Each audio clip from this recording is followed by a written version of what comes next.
Bem, meus queridos amigos, nós voltamos mais uma vez nesta noite às nossas considerações no livro de Eclesiastes. Bem, marque comigo este versículo 1 do capítulo 2 de Eclesiastes, estas palavras tão profundas. Disse eu, isto é, Salomão, no meu coração, ou para o meu coração, ora vem, eu te provarei com alegria, portanto, goza o prazer, mas eis que também isso era vaidade. Bem, nós temos observado desde o início de nossas considerações neste livro de Eclesiastes que este é um livro que investiga a natureza e a vida humana. E é um livro que informa qual é o tipo de vida realmente digna de ser vivido por um ser humano criado à imagem e semelhança de Deus. É um livro certamente inspirado por Deus, pelo Espírito Santo de Deus, porque neste livro há verdades eternas. E há aqui um livro que aponta para Cristo. É um livro que está centrado na palavra de Deus, incrustado aqui pelo Espírito Santo. Um livro que está de acordo com todos os demais livros, profecias e doutrinas da palavra de Deus. E um livro que também aponta para a vida no Senhor Jesus Cristo. Bem, talvez você se recorde, nós vimos no capítulo 1 que Salomão ele argumenta e ele prova que tudo nesta vida, e esse é o seu esforço, o seu empenho no capítulo 1, que tudo nesta vida é vaidade, é futilidade, se nós colocamos Deus fora da equação, fora da moldura da nossa existência.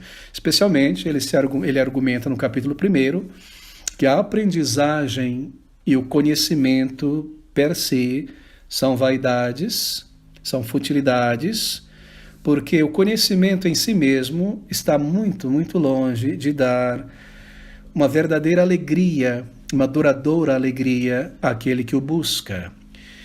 E ele nos diz que aquele que amplia em erudição, aquele que amplia em percepção, em conhecimento, em sentido meramente humano, meramente terreno, tal pessoa aumenta também, em paralelo, em tristeza, porque se torna uma pessoa perspicaz em observar a tragédia humana e a realidade que o cerca com uma clareza muito maior do que aquele que não se preocupa em observar e estudar. Assim, aquele que aumenta em conhecimento, aumenta em tristeza, aumenta em dor, aumenta em enfado, de modo que a sabedoria, o conhecimento, o aprendizado como um fim em si mesmo, está muito longe de conceder ao homem paz de espírito, plenitude de vida, alegria e felicidade.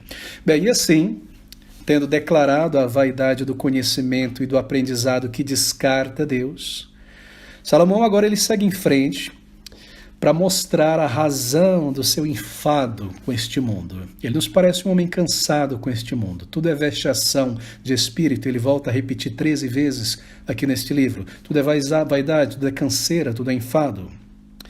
Ele começa a argumentar, mostrando a razão desse seu enfado e também para mostrar há pouquíssima razão porque as pessoas se afeiçoam a este mundo. Do porquê das pessoas estarem afeiçoadas com este mundo, que não há muita razão para isso, na verdade. E o que ele faz agora neste capítulo 2 em diante, sobretudo aqui neste início do capítulo 2, o que ele faz é trocar o seu gabinete, é trocar a sua biblioteca, a companhia dos seus livros, a companhia dos filósofos, dos homens de entendimento do seu reino, a companhia dos homens de conhecimento, trocar tudo isso, onde ele buscava felicidade, onde ele buscava alegria e plenitude de espírito, pelo lugar de diversão. Ele troca o seu gabinete, a sua biblioteca, por sua fazenda, por sua oficina de criação, onde ele desenvolve seus projetos mentais, manuais. Ele deixa de buscar felicidade no conhecimento e na especulação, e agora ele busca isso no lugar de diversão, no lugar de entretenimento, na companhia daquelas pessoas que buscam prazer físico, prazer sensorial. E assim, em seu experimento com a vida, ele passa agora a experimentar com o prazer físico, com o entretenimento.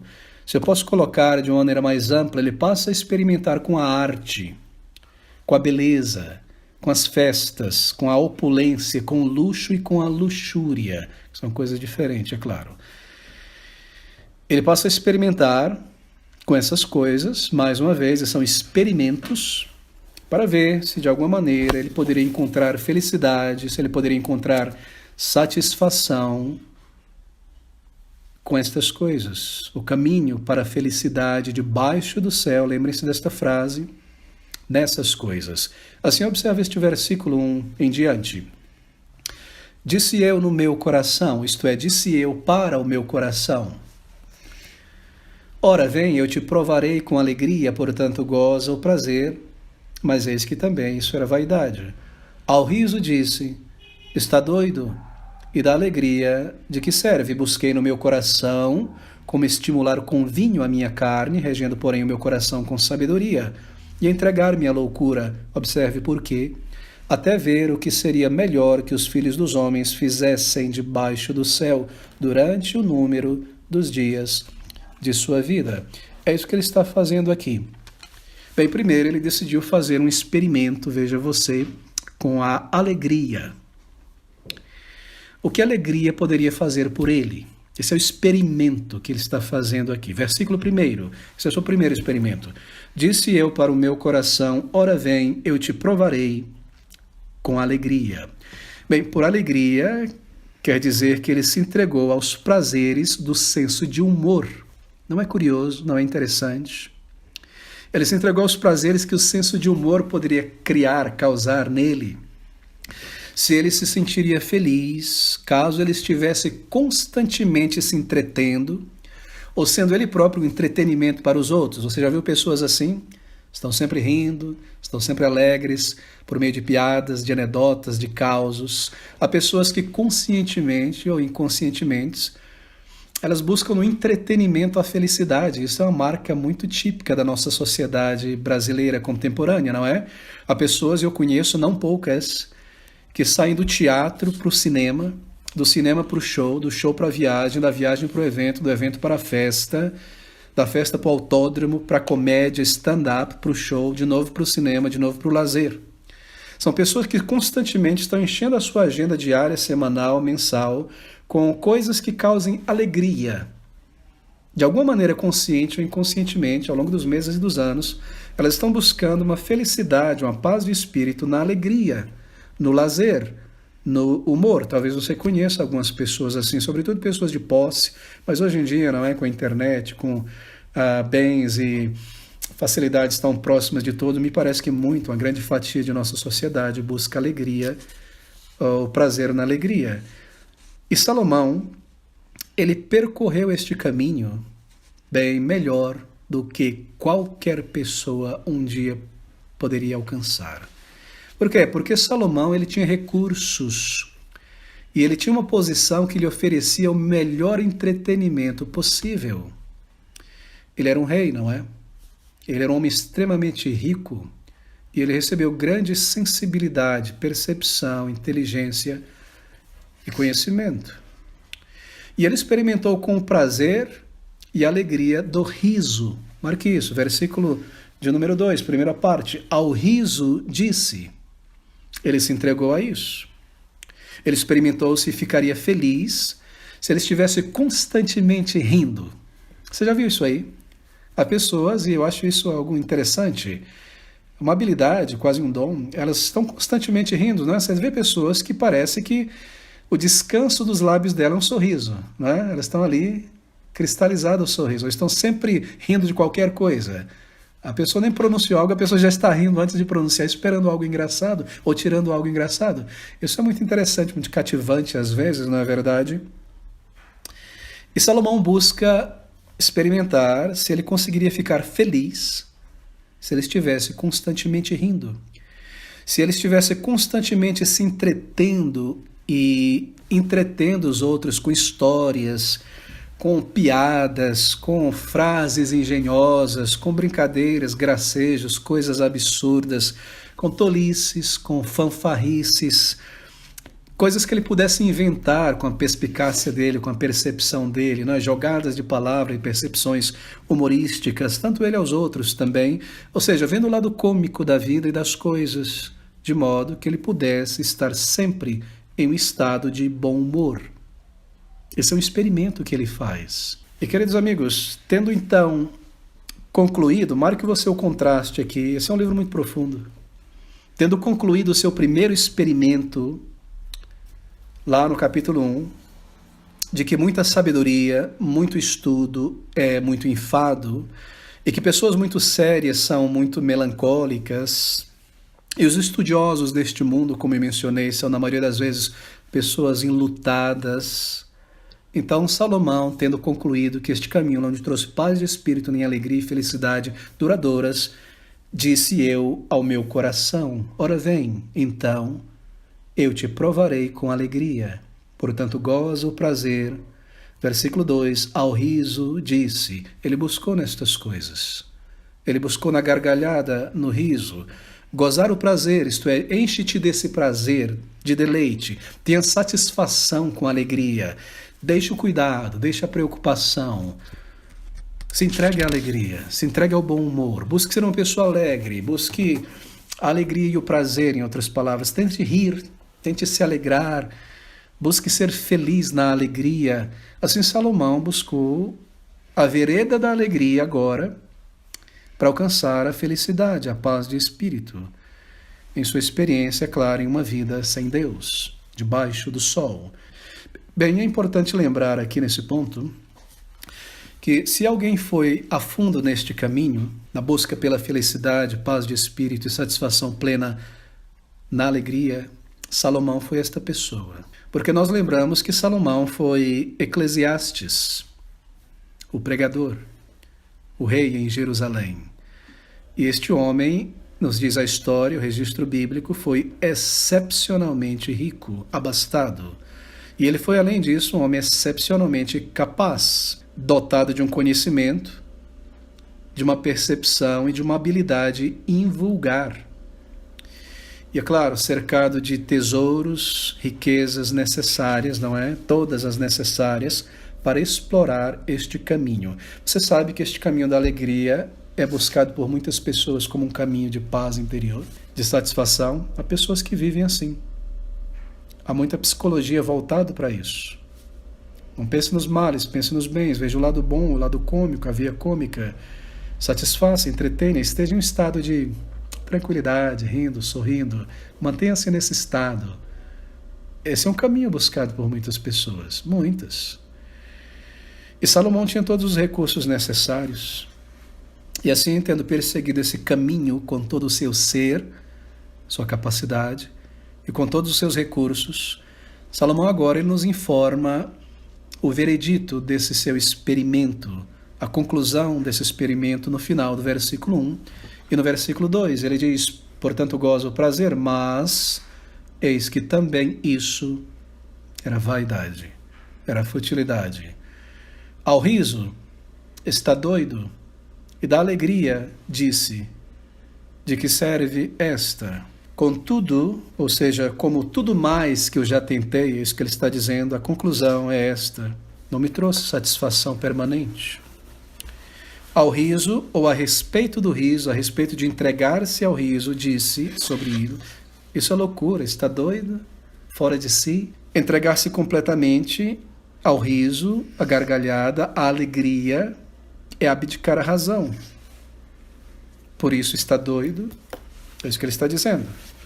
E da alegria, e por alegria ele quer dizer da recreação, das fanfarrices, qualquer coisa que pretenda ser divertida, ele disse: de que serve isso?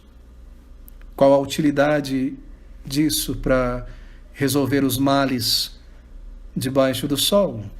A desigualdade, a realidade da morte, qual a sua utilidade? Ao riso disse: está doido. E da alegria, de que serve esta? De que serve esta é a grande pergunta a ser feita por aqueles que buscam a alegria como um caminho para a paz de espírito. De que serve a alegria em si? Será que a alegria, meus amigos, irá silenciar uma consciência pesada? Será em vão tentar silenciar uma consciência pesada com alegria. Ela não irá tranquilizar um espírito entristecido, porque não se canta canções, não se conta piadas para um coração pesado. Isso não satisfará a alma, não é? Não dará contentamento algum. Você já viu pessoas assim, Que em um momento de tristeza a pessoa vem com piadinha, com vamos alegrar, vamos num show, vamos isso, vamos aquilo. No final, quando as luzes se apagam, quando a música acaba, não satisfez. A tristeza retorna. A consciência culpada volta. Uma consciência culpada, um coração vazio, não será curado pelo entretenimento. A busca por alegria, por divertimento, por lazer, por prazer, buscar no riso, não irá satisfazer, porque quando a música acabar, a consciência culpada volta a acusar. A alma vazia volta a sentir, e a dissatisfação, e o rancor, e a amargura retornam. Ao riso disso, está doido? E da alegria, de que serve esta? Bem, o excesso de alegria que é produzido por coisas físicas ou sensoriais, como o prazer mental, a música, a bebida, o intelecto ou o entretenimento, essas coisas levam uma pessoa, muitas vezes, em seu excesso, em sua entrega, a fazerem loucuras. Uma pessoa a realizar loucuras. Talvez você já tenha testemunhado isso.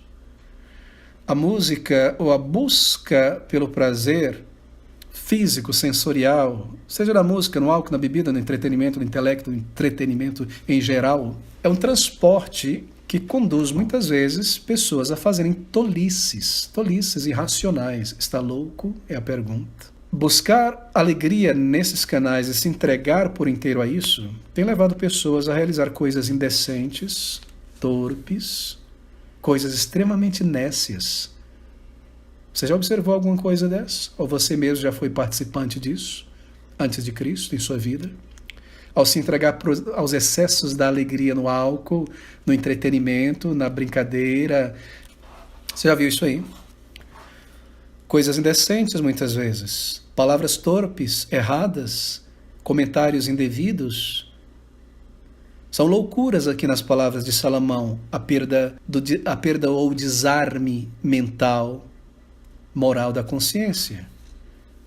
O excesso destas coisas leva uma pessoa a se desarmar moralmente, a se desarmar racionalmente.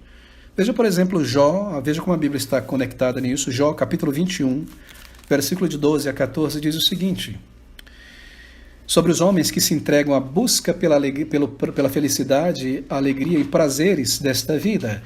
Jó 21, 12. Levantam a voz ao som do tamboril e da harpa, entretenimento, e alegram-se ao som do órgão. Na prosperidade gastam seus dias, e, no momento, descem à sepultura.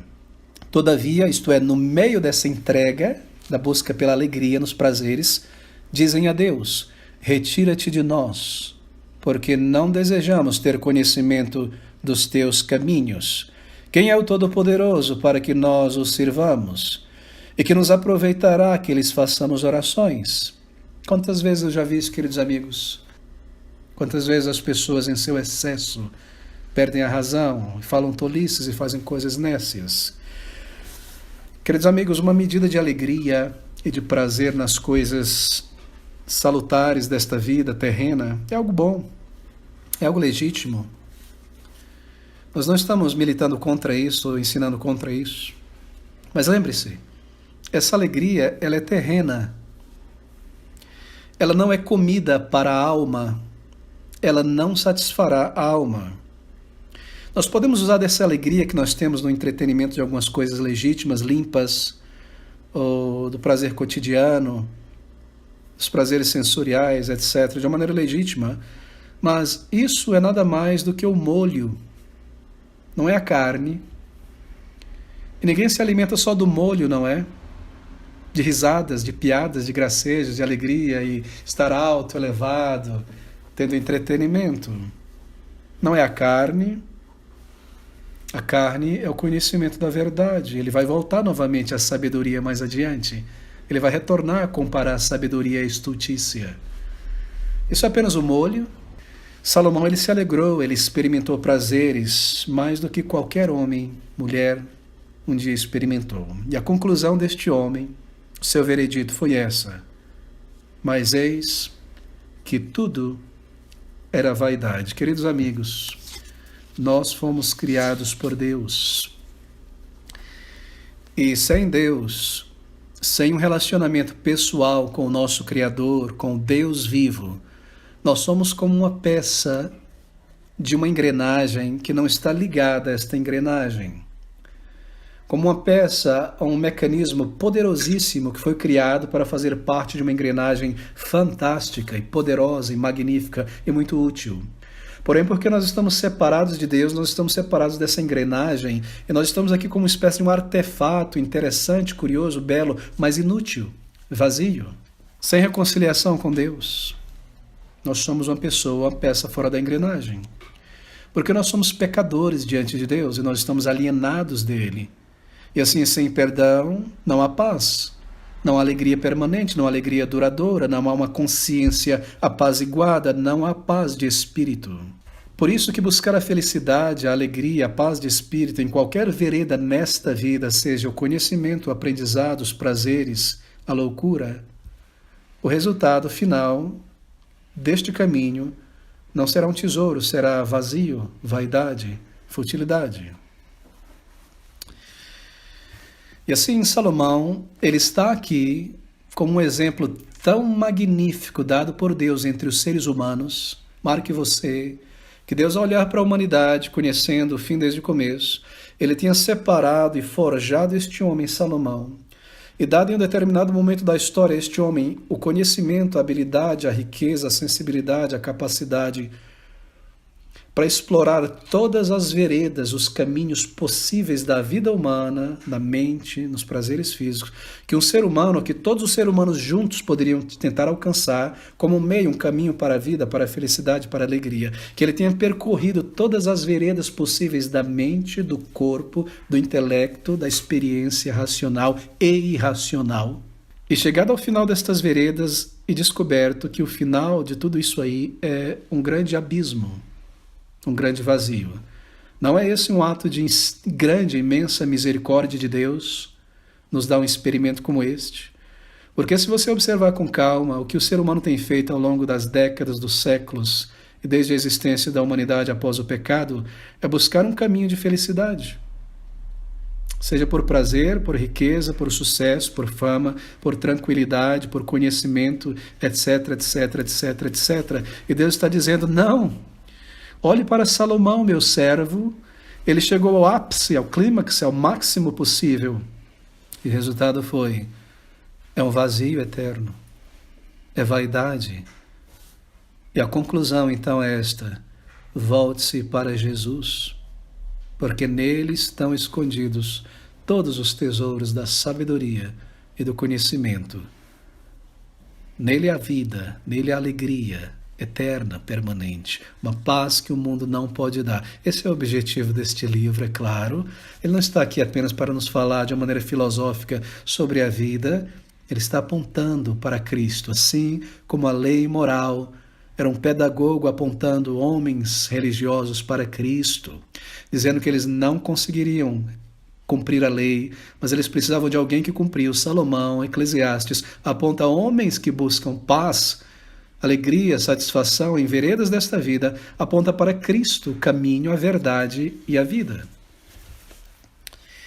E assim, tendo descoberto que o caminho da alegria pelos prazeres resultou em infelicidade, ele decidiu agora, na sequência, experimentar com o paladar. Não é interessante? Experimentar com o paladar. Versículo de número 3. Busquei no meu coração como estimular com vinho, a minha carne, regendo, porém, o meu coração com sabedoria e entregar-me à loucura,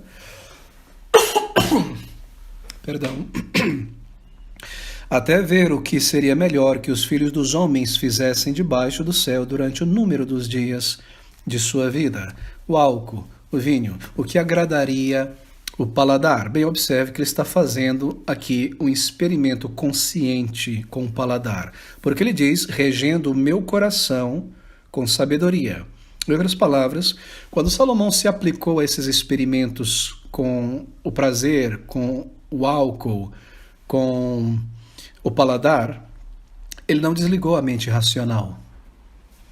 regendo, porém, meu coração com sabedoria. Salomão, ele se aplicou racionalmente à sua pesquisa. Por quê? Porque ele estava fazendo um experimento racional. Ele queria testar esse estilo de vida para descobrir por que outras pessoas pareciam ter tanto prazer na comida, no paladar, na bebida, no vinho, nos prazeres físicos. Se eu posso adicionar aqui no charuto, na carne bem assada, no chocolate, no licor, no que quer que seja para o paladar. Ele está testando os seus sensos.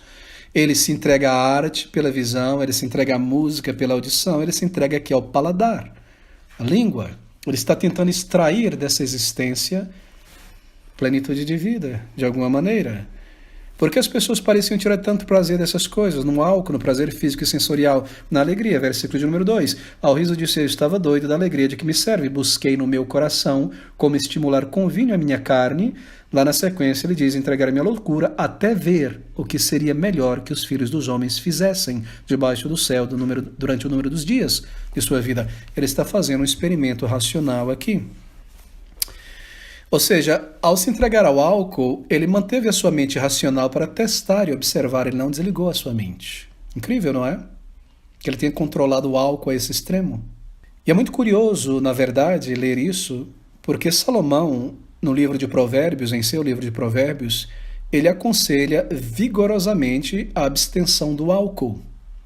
Observe Provérbios, capítulo 23, versículo de número 30. Para os que se demoram perto do vinho, para os que andam buscando vinho misturado, não olhes para o vinho quando se mostra vermelho, quando resplandece no copo e se escoa suavemente. No fim, isto é, da bebida, picará como a cobra e como a víbora morderá.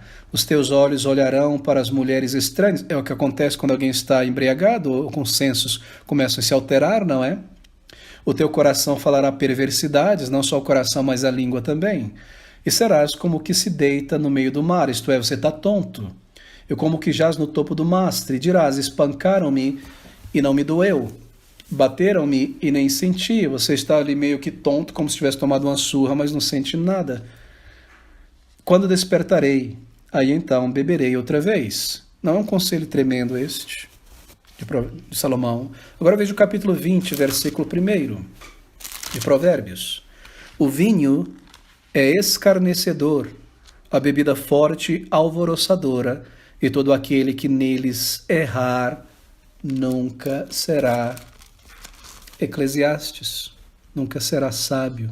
Não é curioso que Salomão, que tenha veementemente aconselhado contra o álcool, vigorosamente aconselhado a abstenção do álcool, ele tenha se entregado dessa maneira? Bem, assim Salomão, que no livro de Provérbios aconselha contra o álcool, agora em Eclesiastes ele decide ele próprio fazer um experimento com o álcool. Versículo 3, busquei no meu coração como estimular com vinho a minha carne.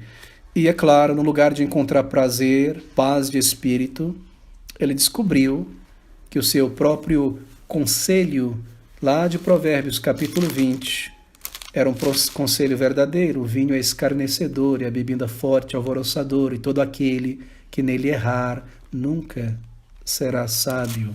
Não há sabedoria alguma no álcool. O vinho é escarnecedor. E o resultado foi esse, que bebendo ele se entregou a tolices, a muitas loucuras e a muitas coisas danosas.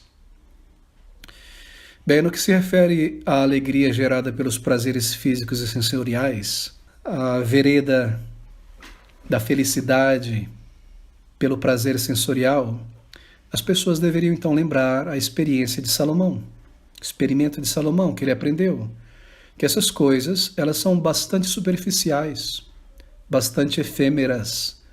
Na Bíblia, a palavra de Deus, não há menção de diversão entre os apóstolos. Você já viu alguma coisa desse tipo? E os apóstolos foram para a beira do lago da Galileia, subiram no barco e foram dar mortal dentro da água, aproveitar o dia ensolarado e tiveram uma boa gargalhada juntos. Você já viu alguma narrativa de diversão entre o Senhor e os apóstolos? Não há menção de diversão entre os apóstolos, não há menção de diversão na igreja inicial.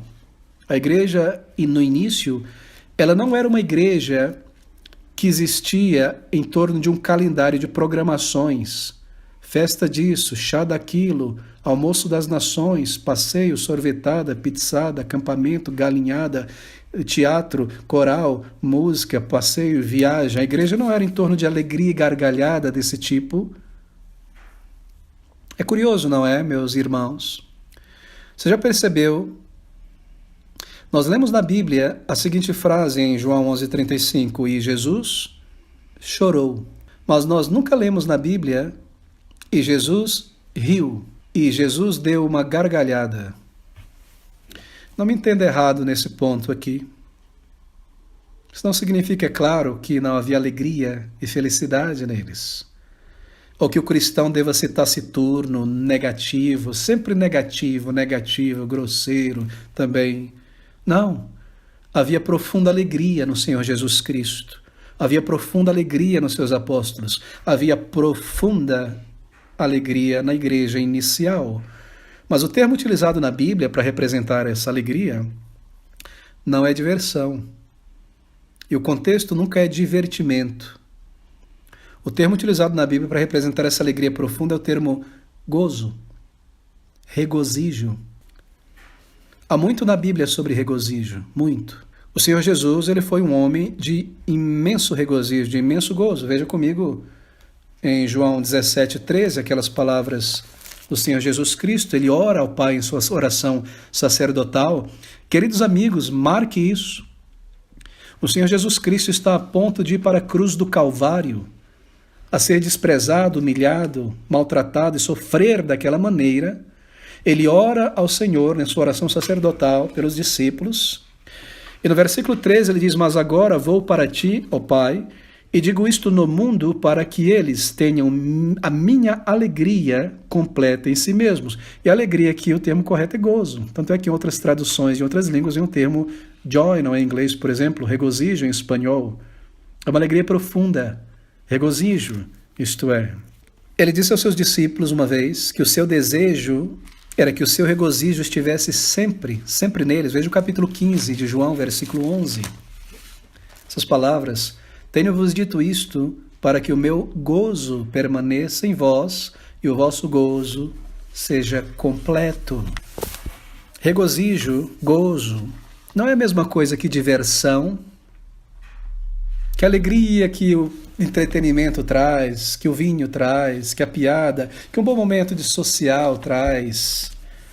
Regozijo não é a mesma coisa que diversão. Queridos amigos, as lágrimas do Senhor Jesus, as lágrimas dos apóstolos, nós lemos sobre elas.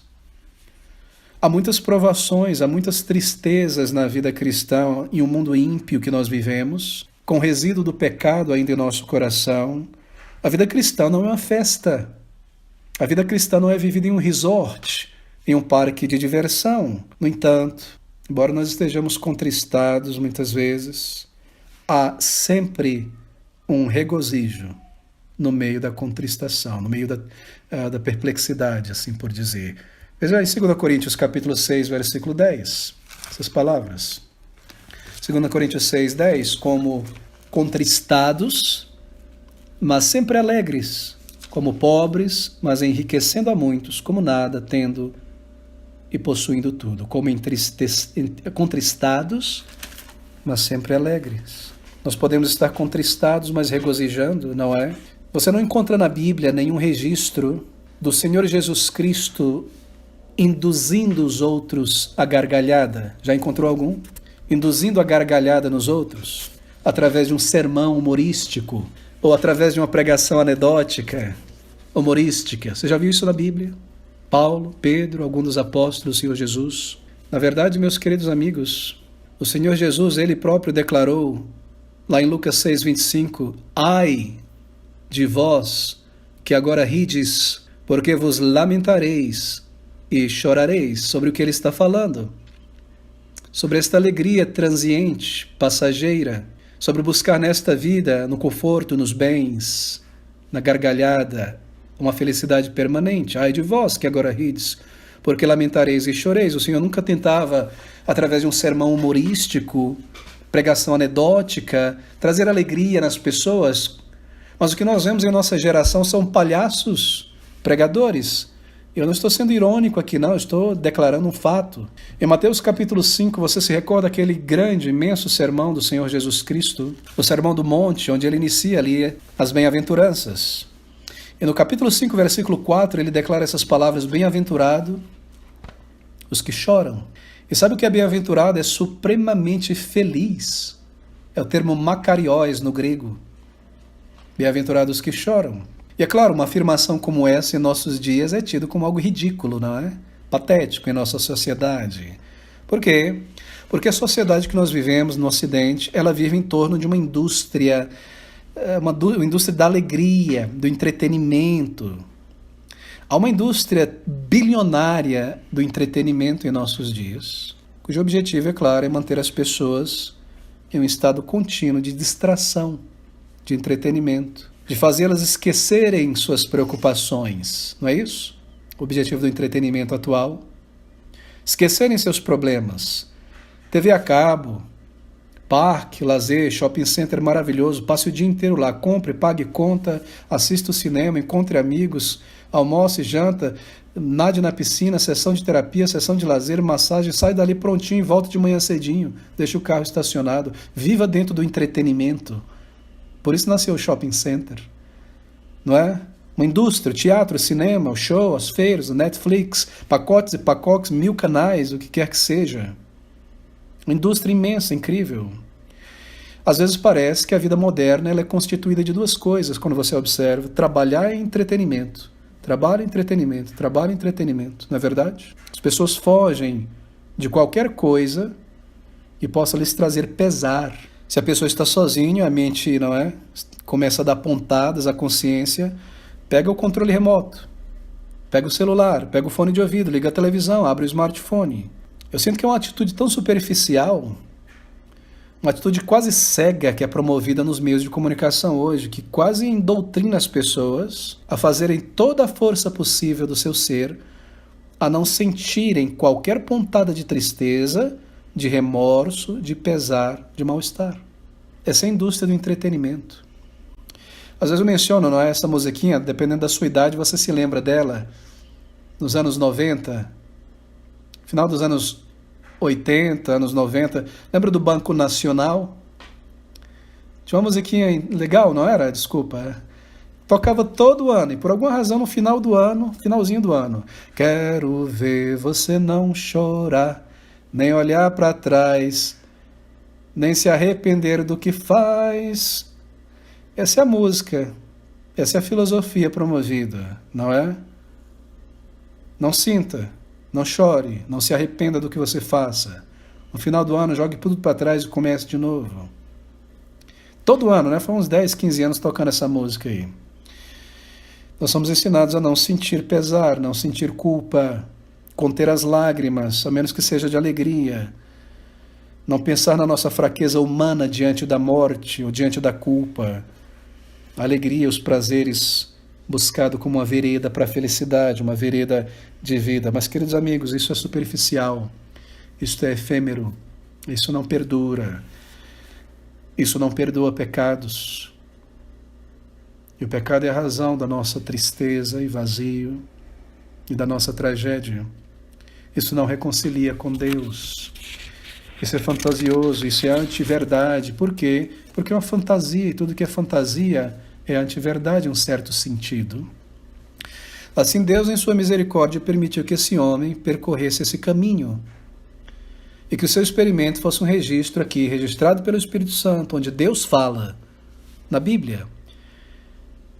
E o que Deus está falando ao ser humano é que, embora esse pareça um caminho de vida, é, na verdade, um dos caminhos de morte, porque há caminho que ao homem parece de vida, cujo fim desse caminho são os caminhos da morte. Qual é este caminho que parece de vida no singular, que leva para bifurcações de caminhos que conduzem à morte, senão buscar nesta vida a sua alegria e felicidade, uma vida sem Deus, ignorar a Deus? ignorar a voz de Deus na consciência. Esse parece um caminho de vida. Eu ignoro a Deus, eu empurro Ele de lado. Eu posso ver o meu prazer, o meu pecado, abraçar o que eu gosto, fazer o que eu quero, sair do armário, mentir, roubar, pular o carnaval. Deus não existe, eu ignoro. Esse vai ser um caminho de vida, de felicidade para mim, sem restrições. Mas logo que você envereda por esse caminho, ele bifurca em vários caminhos, do vício, da droga, da decadência moral, do suicídio, do vazio, do desespero, da decepção, da tristeza, que leva à morte física e espiritual, uma vida concluída sem Deus. Salomão percorreu esses caminhos. Ele ignorou a Deus por um tempo, ele buscou felicidade debaixo do sol, debaixo do céu, sem Deus. Em toda a sua capacidade, ele usou seu instrumental em busca disso. E o resultado foram caminhos de morte. Ele parou pela misericórdia de Deus e disse: está doido? De que isso serve? Caminhos de morte. E então no versículo 4, nós precisamos correr agora, ao versículo 11, nós lemos que Salomão, Eclesiastes, o pregador, ele diz: fiz para mim obras magníficas, edifiquei para mim casas, plantei para mim vinhas, fiz para mim hortas e jardins. E na sequência ele diz: fiz para mim tanques de água. Versículo 7, adquiri servos. Versículo 8, amontoei também para mim prata e ouro. Versículo 9, fui engrandecido. Uma lista imensa. Em outras palavras, o que ele está dizendo assim, aqui é isso: que tendo encontrado decepção na loucura de entregar sua alma ao vinho, ao lazer, ao prazer sensorial, ele então passa agora a experimentar, fazer experimentos com os entretenimentos, divertimentos mais caros que somente reis e pessoas de imenso capital e habilidade podem fazer. Isto é, ele passou a buscar prazer nas construções arquitetônicas magníficas, construir coisas belíssimas, em produzir, criar jardins maravilhosos, jardins de Salomão, palácios requintados, construir aquedutos, estábulos, pomares, adquirir servos e treiná-los, ter uma imensa possessão de gado, o acúmulo de bens de valor. Se ele vivesse em nossos dias, ele seria um colecionador de quadros, de pinturas, Van Gogh, Van Gogh, Rembrandt, Franhai. Que mais, se você puder colocar aí? Rafael, Michelangelo, Banksy não. Ele compraria equipamentos de tecnologia, construir uma casa extremamente tecnológica. Ele compraria carros importados, iates e aviões. Ele teria uma ilha pessoal, um prédio de hotel, torneiras de ouro, pinico de ouro, tudo mais de ouro, para se engrandecer. Foi isso que ele fez, versículo de número 9, ele nos diz aqui: eu fui engrandecido e aumentei mais do que todos os que houve antes de mim em Jerusalém. Perseverou também comigo a minha sabedoria. Ou seja, tudo isso em uma tentativa de satisfazer o coração, agora, com posses e com um grande nome, e com prazer nestas coisas, em poder mostrar sua galeria, sua casa maravilhosa, seus bens, seus feitos, sua poesia. E lembre-se, como o homem mais rico da época, ele podia custear tudo isso. Abra comigo rapidamente em 1 Reis, capítulo 10, um breve relance aqui na riqueza de Salomão. 1 Reis, capítulo 10, versículo de número 23, nós lemos o seguinte: assim o rei Salomão excedeu a todos os reis da terra, tanto em riquezas como em sabedoria. Você pode imaginar isso? Excedeu aos faraós egípcios, aos babilônios, tanto em riqueza como em sabedoria. De modo que, tendo construído então na primeira fase da sua vida aquele templo belíssimo, magnífico, para o culto a Deus, não é? Templo de Salomão, ele passa agora, nessa segunda etapa, a se dedicar a outras construções. Ele constrói sua casa, palácio, a casa do Líbano, com madeiras do cedro do Líbano. Ele constrói vinhas, jardins, orquidários, fontes e canais, ele nos diz no versículo de 4 em diante, de Eclesiastes capítulo 3. E também ele constrói imensos estábulos e imensos estaleiros e mesmo cidades inteiras. Veja ainda lá, 1 Reis, capítulo 4, versículo de número 26. 1 Reis 4, 26, tinha também Salomão, observe você, 40.000 estrebarias, não 40.000 cavalos, mas 40.000 estrebarias de cavalos para os seus carros e 12.000 cavaleiros. Veja o versículo 20, de número... Capítulo 10, versículo 22, mais um relance. 1 Reis 10, 22. Porque o rei tinha no mar as naus de Tarsis com as naus de Irão. E ele tinha naus feitas em Tarsis. Porque o rei tinha no mar as naus de Tarsis com as naus de Irão. Uma vez em 3 anos tornavam as naus de Tarsis e traziam ouro e prata, marfim e macacos e pavões. Que coisa, não é? Ele tinha um zoológico incrível, tremendo. Não só um orquidário, não só uma vinha. Veja 2 Crônicas, um pouquinho mais, porque isso é muito interessante, logo depois de 2 Reis, 1 Crônicas. 2 Crônicas, capítulo 8. Observe mais um relance aqui da sabedoria, do poder, da riqueza de Salomão. 2 Crônicas 8, versículo 2. Que Salomão edificou as cidades que Irão lhe tinha dado e fez habitar nelas os filhos de Israel. Ele edificou cidades. Agora imagine você uma cidade edificada por Salomão. Não seria uma cidade como São Paulo, não, né? Onde os rios são colocados debaixo da terra, quando a chuva vem, os rios explodem, tem enchente. Nada do tipo. Haveria esgoto ali. Haveriam coisas maravilhosas, uma cidade pensada por Salomão. Uau!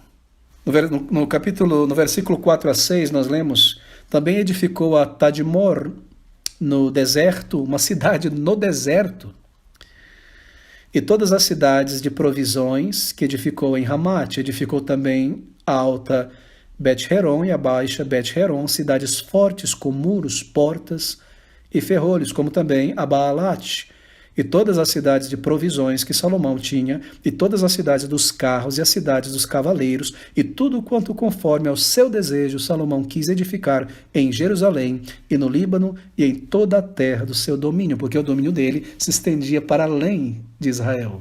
Bem, eu paro por aqui.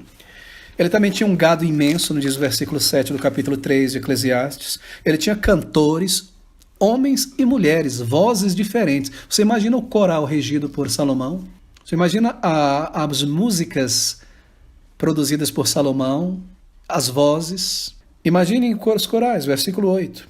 E nós lemos sobre o incrível tesouro, ou a casa do tesouro, a tesouraria, o cofre que Salomão possuía. Está lá em 2 Crônicas, capítulo 9, de 13 a 20. 2 Crônicas 9, de 13 a 20. Não temos tempo para ler, mas depois você observa isso com calma. O tremendo tesouro, a tesouraria de Salomão. Bem, ele foi um arquiteto, Salomão foi um engenheiro civil, um engenheiro hidráulico, um mecânico, um construtor, um botânico, um biólogo, um físico, um matemático. É claro, para você construir tudo isso, você precisa de conhecimento de engenharia e de ciências puras, não é? Matemática, sobretudo. Um músico, um regente, um compositor, um poeta, um político, um rei, um guerreiro, um intelectual, um filósofo, um linguista, um filólogo, um historiador, um boêmio, um estoico, um artista. Ele foi tudo.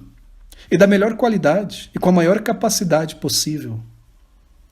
E além de ter tudo isso que nós observamos aqui, nós lemos no versículo 10 do capítulo 2, e tudo quanto desejaram os meus olhos não lhes neguei, nem privei o meu coração de alegria alguma, mas o meu coração se alegrou por todo o meu trabalho, e esta foi a minha porção de todo o meu trabalho. Sabe o que ele está dizendo aqui? Em poucas palavras, em seu negócio, em seu trabalho, ele teve prazer. Isso é algo raro, não é? É algo raro. Que um ser humano possa obter prazer no seu trabalho, no seu negócio, na sua administração. O que ele quer dizer é que ele não teve menos proveito em seu negócio. Outras palavras, ao negociar, ao construir, ao gerenciar, ao administrar, ele não teve desapontamentos. Ele não teve frustrações, ele não teve transtornos, ele teve essa vantagem de sua riqueza e trabalho, que ele não teve desapontamento. Tente administrar uma empresa hoje no Brasil. Tente captar mão de obra qualificada. É desapontamento e cabelo branco. É dificuldade, é pressão. Salomão, quando ele estava construindo o aqueduto, as colunas não racharam e quebraram, e teve que construir de novo e voltar atrás, e dor de cabeça, e o cálculo ficou errado. Não, tudo foi perfeito. Se você estudar a construção do templo, você vai ficar maravilhado. As pedras eram cortadas, preparadas fora, trazidas para Jerusalém, não havia martelo ali, tudo era encaixado. Não deveria haver bagunça, só harmonia. É maravilhoso, queridos amigos. Ele teve essa vantagem, não apenas ele via, ele tinha dinheiro na conta, mas ele desfrutava. De modo que ele foi tão feliz quanto o mundo poderia ser naquilo que ele teve e fez enquanto ele estava envolvido naquilo que ele teve e fez. Plena satisfação. Mas no versículo 11, tendo parado para examinar tudo isso, nós temos o julgamento que ele faz de tudo isso. Versículo de número 11. Ele diz: E olhei eu para todas as obras que fizeram as minhas mãos, como também para o trabalho que eu trabalhando tinha feito, e eis que tudo era vaidade e aflição de espírito, e que proveito nenhum havia debaixo do céu. Não é surpreendente? Quando Deus terminou de criar tudo o que ele se determinou a criar, nós lemos que ele disse: viu Deus que tudo era muito bom. Quando Salomão terminou de produzir e gerenciar tudo o que ele se propôs a criar e a gerenciar, ele declara: tudo foi fútil, tudo foi vaidade. Quando ele revisou o que tinha feito com o mais alto custo e cuidado para torná-lo tranquilo, feliz, nada respondeu às suas expectativas, nenhuma satisfação permanente na alma. E a razão ele nos diz, então, versículo 18 ao versículo de número 21, ele diz a razão: também eu odiei todo o meu trabalho que realizei debaixo do sol, visto que eu havia de deixá-lo ao homem que viesse depois de mim. E quem sabe se será sábio ou tolo, seu herdeiro?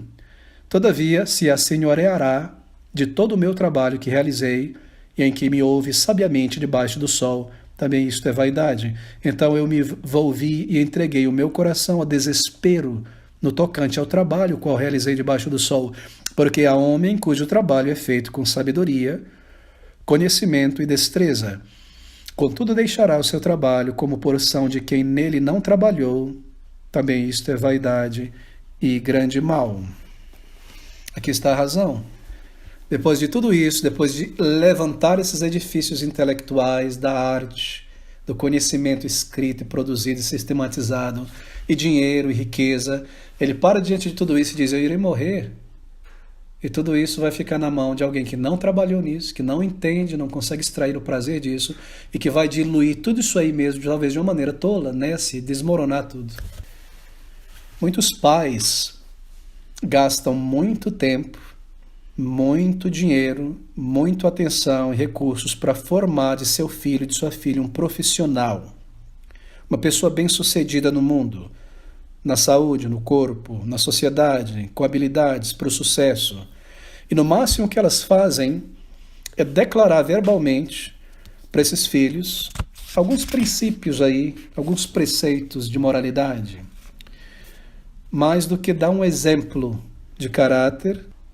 E no meio cristão, às vezes evangélico, mais do que dar um exemplo de vida cristã, de simplicidade, de domínio próprio.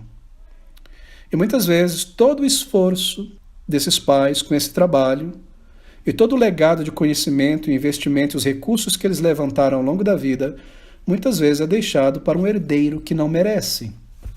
Versículo 21. Porque há homem cujo trabalho é feito com sabedoria, conhecimento e destreza, contudo deixará o seu trabalho como porção de quem nele não trabalhou. Também isto é vaidade e grande mal. E nós vemos isso cumprido no exemplo do próprio Salomão, porque o seu filho Roboão, sabe o que ele fez? Ele dividiu o império, ele dividiu Israel. E desde os dias de Roboão, era Israel e Judá. Ele perdeu as nações dos outros povos que estavam sob o domínio de Salomão e de Israel. E causou um mal, uma catástrofe. Você lê a história de Roboão. Queridos amigos, qual é a conclusão que nós chegamos disso? Que aquilo que é permanente em termos de nossas obras neste mundo são as obras que nós realizamos para Cristo. E aquilo que nós ganhamos e levantamos para Cristo neste mundo, desta vida. Abra comigo em Apocalipse capítulo 14, versículo de número 13. Nós lemos essas palavras. E ouvi uma voz do céu que me dizia, escreve, bem-aventurado. Lembra aquela palavra, Macariós, lá de Mateus capítulo 5, bem-aventurado os, feliz, supremamente feliz. Bem-aventurados os mortos que desde agora morrem no Senhor. Sim, diz o Espírito, para que descansem dos seus trabalhos, ponto final. Não, para que descansem dos seus trabalhos e as suas obras os seguem. Não é maravilhoso? Não é tremendo? As suas obras os seguirão, porque quando testadas pelo fogo da morte, se provarão não ter sido de palha, de vaidade, de feno, de madeira, mas sim de ouro e pedras preciosas.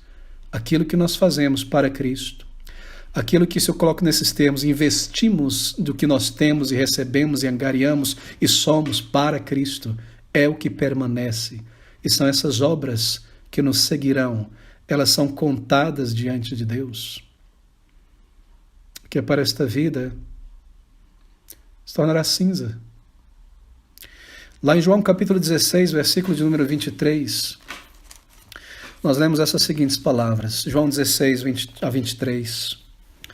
Na verdade vos digo que vós chorais e vos lamentareis, e o mundo se alegrará, e vós estareis tristes, mas a vossa tristeza se converterá em gozo, em alegria.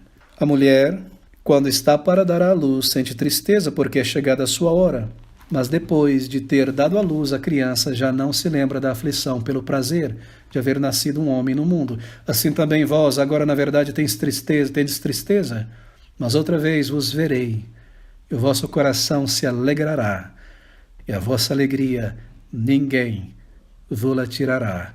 E naquele dia nada me perguntareis. Na verdade vos digo, que tudo quanto pedirdes ao meu Pai em meu nome, Ele vô-lo-á de dar.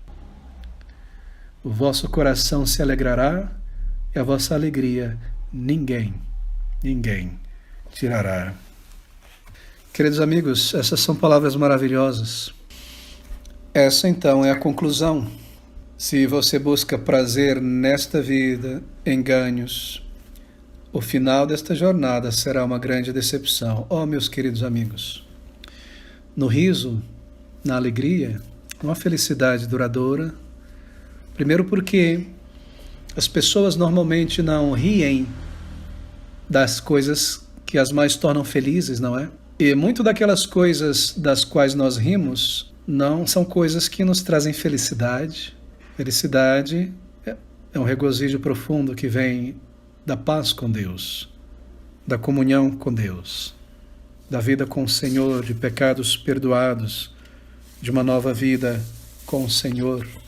Buscar felicidade em bens é plantar para não colher, é colocar em um saco furado.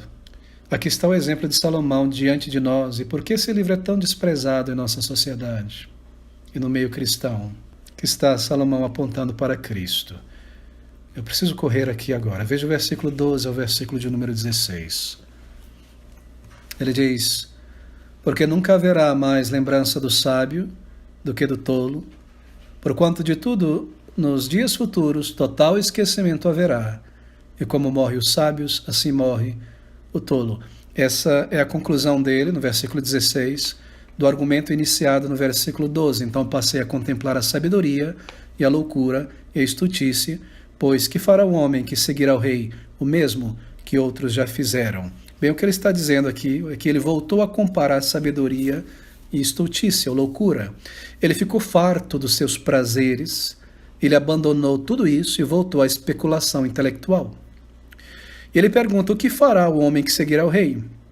Isto é, o que fará o homem que seguir os passos e os experimentos que o rei Salomão fez para encontrar a felicidade? E a resposta é que ele chegará à mesma conclusão. O que fará o homem que seguir o rei? O mesmo que outros já fizeram. Todos que percorrerem estas veredas para a felicidade em coisas deste mundo chegarão à mesma conclusão que o rei. Ou seja, nós não devemos tentar isso. Porque, primeiro, nós não temos as mesmas vantagens que Salomão teve, e, segundo, nós não temos a mesma cabeça que ele. Assim, a conclusão é: você chegará ao mesmo lugar que eu cheguei, em buscar a felicidade, o prazer, a paz e o espírito nesses caminhos. Então, ele diz no versículo 13: vi, então, que a sabedoria é mais excelente do que a estultícia, do que a luz é mais excelente do que as trevas. Em seus experimentos com o álcool, com a loucura, com a necessidade, ao escrever isso aqui, o que Salomão está fazendo não é um elogio à loucura. Ele não está elogiando a loucura, como alguém já fez. Ele não está brindando a estultícia, ele está condenando. E para que ninguém confunda o que ele está dizendo aqui, dizendo que o importante é comer, beber, farrear, não tem mais nada melhor debaixo do céu, como se ele estivesse elogiando a loucura, ele logo diz que a sabedoria é melhor do que a loucura, versículo de número 13. Então vi eu que a sabedoria é mais excelente do que a estultícia, quanto a luz é mais excelente do que as trevas. Ou seja, o aprendizado e o conhecimento, apesar de não serem suficientes para fazer um homem feliz, são melhores e mais elevados do que os prazeres sensoriais, que é aquilo que os animais têm. Mas apesar disso, o pregador, o Eclesiastes, ele percebe que faz pouca diferença debaixo do sol ser um homem extremamente inteligente, cultivado, culto, ou ser um homem extremamente nécio, porque um e o mesmo evento ocorre para todos eles, versículo 14 e versículo 15.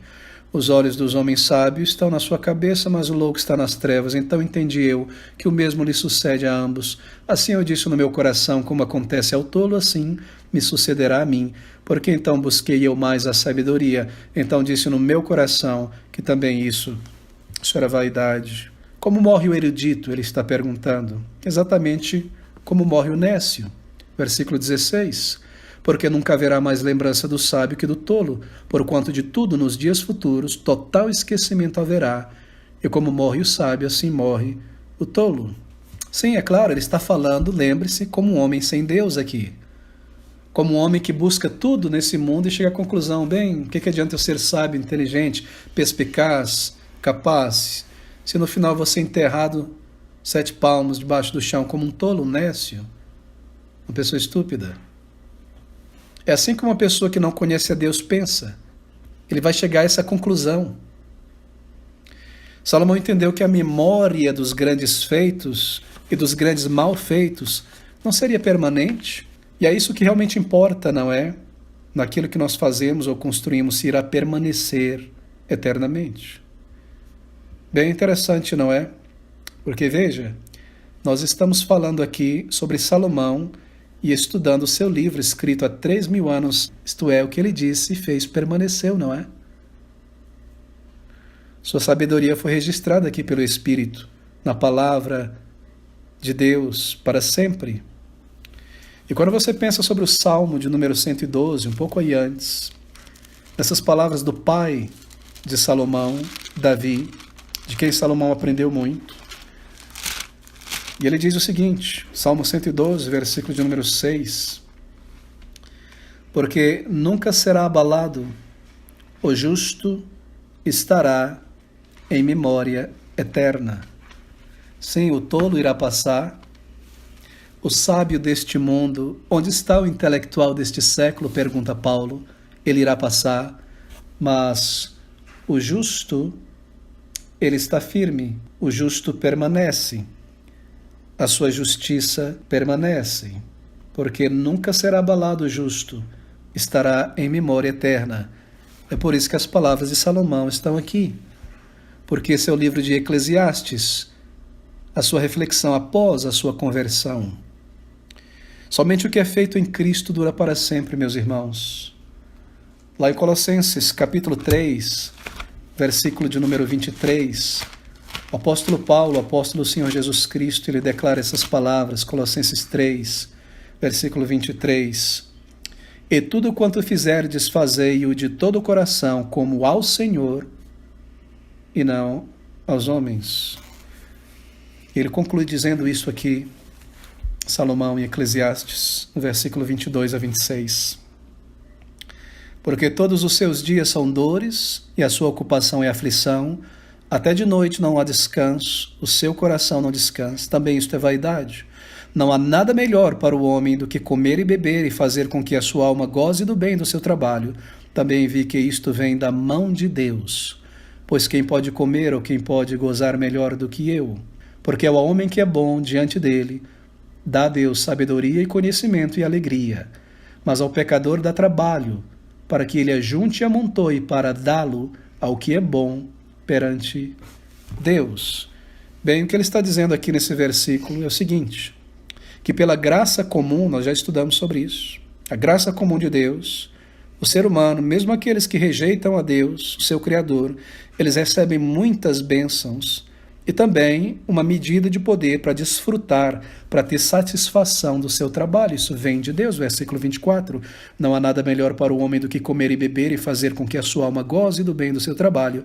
Também vi que isto vem da mão de Deus. É da mão de Deus que uma pessoa tem a condição de trabalhar e ainda desfrutar do seu trabalho, porque de Deus vem a saúde, os dias de vida. Ele manda sol, ele manda chuva, ele dá proteção, ele dá graça. Mas mesmo isso não trará para essa pessoa sem Deus paz de espírito e felicidade, apenas um desfrute temporário. Mas mesmo esse desfrute é misericórdia de Deus. E no versículo 26 ele conclui todo o seu discurso aqui nesse capítulo dizendo: porque ao homem que é bom diante dele, dá Deus sabedoria, conhecimento e alegria. Mas ao pecador dá trabalho para que ele ajunte e amontoe, para dá-lo ao que é bom perante Deus. Sabe o que ele está dizendo? Que Deus limita o prazer do pecador. O pecador não terá total desfrute de uma vida sem Deus. Ele não conseguirá ir de peito aberto pela vida em sua rebelião contra Deus.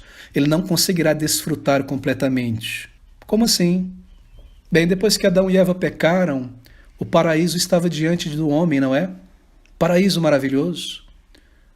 Sabe o que Deus faz? Lança-o fora do paraíso e faz com que crescesse cardos, espinhos e abrolhos.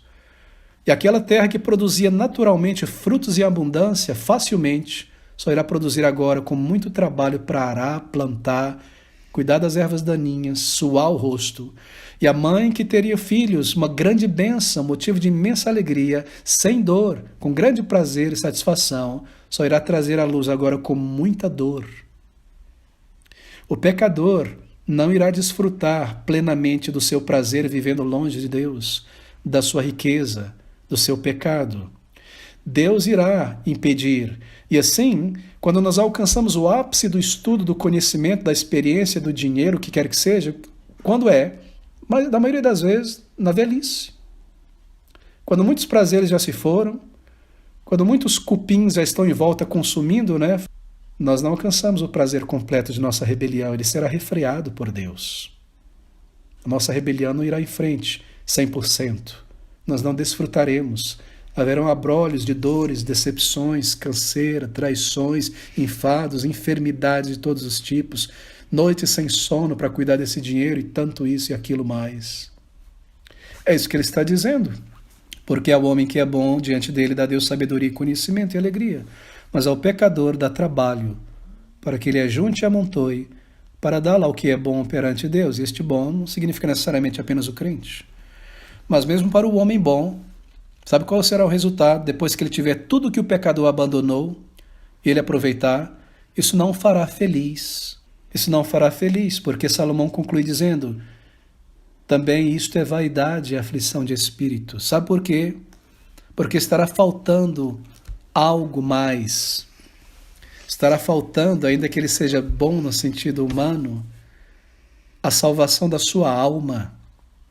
Pois o que adianta ao homem seguir o mesmo caminho de Salomão e em todas as direções possíveis, ganhar o mundo inteiro, experimentar o mundo inteiro e perder a sua alma. Salomão aponta para Cristo. E nós concluímos aqui com Cristo. Nele está o tesouro da vida eterna, da alegria, do contentamento. E a nossa satisfação e o nosso prazer nesta vida, em nosso suor, em nosso trabalho, em nossa capacidade, só será permanente, só será duradoura, se investida em Cristo, em seu reino. Se for para glorificá-lo, se for para Ele, isso permanece para sempre.